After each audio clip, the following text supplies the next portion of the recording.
नमस्कार। केंद्रीय गृह मंत्री अमित शाह और कांग्रेस के राज्यसभा सांसद दिग्विजय सिंह कल राज्यसभा में आमने सामने आ गए और दोनों ने एक दूसरे पर वार पलटवार किया। दिग्विजय सिंह, जो आरएसएस को लेकर खुली मुखालफत करते हैं, उन्हें कल राज्यसभा में आरएसएस पर सफाई देनी पड़ी। अब इसका वीडियो सोशल मीडिया सहित पूरे मीडिया में वायरल हो रहा है। तरह तरह की प्रतिक्रियाएं आ रही हैं। तो हम आपको बताएंगे कि आखिर ऐसा क्या घटा राज्यसभा में कि केंद्रीय गृह मंत्री और कांग्रेस के राज्यसभा सांसद को आमने सामने आना पड़ा और आरएसएस पर ही सफाई देनी पड़ी। नमस्कार, आप सब खबरिया न्यूज देखना चालू कर चुके हैं। मैं हूं नीरज शुक्ला। कल राज्यसभा में दिन था वक्फ संशोधन विधेयक पर बहस का। सभी पार्टियों के राज्यसभा सांसदों को समय दिया गया था कि वक्फ संशोधन विधेयक पर वह अपनी बात रखें। रात तकरीबन 10:30 बजे का वक्त रहा होगा जब बारी आई बीजेपी के राज्यसभा सांसद और राष्ट्रीय प्रवक्ता सुधांशु त्रिवेदी की। उन्होंने अपनी बात रखनी चालू की। अच्छे वक्ता माने जाते हैं बीजेपी के अंदर। उन्होंने अपनी तैयारी के अनुसार कांग्रेस और इंडी गठबंधन को घेरना चालू किया और यह बताने का प्रयास किया अपने उदाहरणों से कि किस तरह के मुसलमान लीडरों के साथ कांग्रेस पार्टी और इंडी गठबंधन खड़ा रहता है और किस तरह के मुसलमान लीडरों के साथ भारतीय जनता पार्टी और एनडीए अलायंस खड़ा रहता है। उन्होंने उदाहरण दिया इशरत जहां, अतीक अहमद का, मुख्तार अंसारी का, कि इस तरह के लीडरों के साथ इंडी गठबंधन और कांग्रेस पार्टी खड़ी रहती है। और उन्होंने बताया कि अब्दुल कलाम, कुछ सूफी संतों के नाम और कुछ मुसलमान कवियों के, लेखकों के और शायरों के नाम बताए कि इनके साथ हम खड़े रहते हैं। जब यह बात कह रहे थे, जब यह बात सामने आई तो इस पर कड़ी प्रतिक्रिया भी दी गई। कड़ी प्रतिक्रिया और इस पर प्रतिक्रिया दी एनसीपी की सांसद फौजिया खान ने। उन्होंने उपसभापति से इस बात को लेकर कहा कि जो यह बात कही गई है इसमें स्पंदन होना चाहिए, यह बात नहीं कही जानी चाहिए। जब यह बात सामने आई तो केंद्रीय गृह मंत्री अमित शाह खड़े हुए। अमित शाह, जो अच्छे वक्ता माने जाते हैं और रणनीतिकार है भारतीय जनता पार्टी के, उन्होंने मौका देखते ही पलटवार का अवसर देखा और वह सामने आ गए। उन्होंने कहा यही एनसीपी पार्टी है, जब इशरत जहां की मौत हुई थी तो यह उनके घर गए थे, इनाम दिया था और कहीं न कहीं शहीद बताया था। इसके साथ साथ बताया कि अतीक अहमद किस पार्टी से जुड़े हुए और मुख्तार अंसारी किस पार्टी से जुड़े हुए थे, इंडी गठबंधन। वह यह कहकर बैठे। उपसभापति फौजिया खान को समझा रहे थे और उसके बाद फिर से सुधांशु त्रिवेदी अपनी बात को आगे बढ़ाते हैं।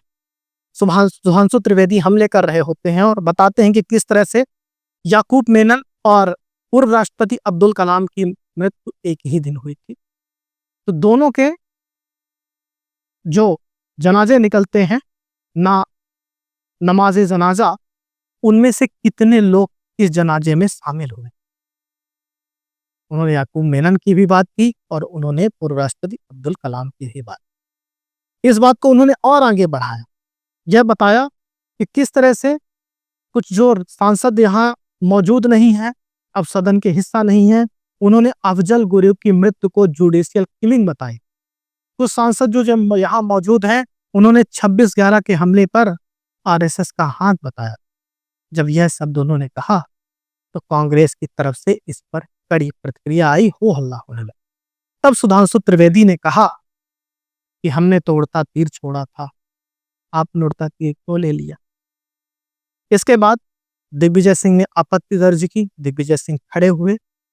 जब दिग्विजय सिंह ने कहा कि जो कहा जा रहा है कि हमारे तरफ किस तरह के मुस्लिम है, आपकी तरफ किस तरह के मुस्लिम है, तो यह पूरे मुस्लिम कम्युनिटी का अपमान है। इस दौरान केंद्रीय गृह मंत्री अमित शाह फिर खड़े हुए। उन्होंने कहा कि जो बात सुधांशु त्रिवेदी ने कही है, अगर दिग्विजय सिंह ने 26/11 में संघ के हाथ होने की बात नहीं कही है तो माइक चालू किया जाए और माइक में दिग्विजय सिंह उसको नकारे। दिग्विजय सिंह खड़े हुए। उन्होंने कहा घोर आपत्तिजनक, उन्होंने ऐसा कुछ नहीं कहा है, यह आप सबका प्रचार प्रसार है। और इसके बाद फिर से दौर सुधांशु त्रिवेदी का चालू हो गया और संसद में वक्फ बिल को लेकर फिर से बहस चालू हो। तो यह पूरा वाक्यांश था सुधांशु त्रिवेदी का जो वक्फ बिल पर बोलने का या और इंडी गठबंधन और कांग्रेस को घेरने का जिस तरह से उन्होंने उदाहरण दिया और किस तरह के मुसलमान उनके पक्ष में इंडी गठबंधन खड़ा होता है और किस तरह के मुसलमान लीडरों के पक्ष में भारतीय जनता पार्टी खड़ी होती ही, वह उदाहरण और अपने वैचारिक बातों को रखते समय जो है वाक्यांश आया, उसमें केंद्रीय गृह मंत्री अमित शाह और दिग्विजय सिंह आमने सामने आ गए।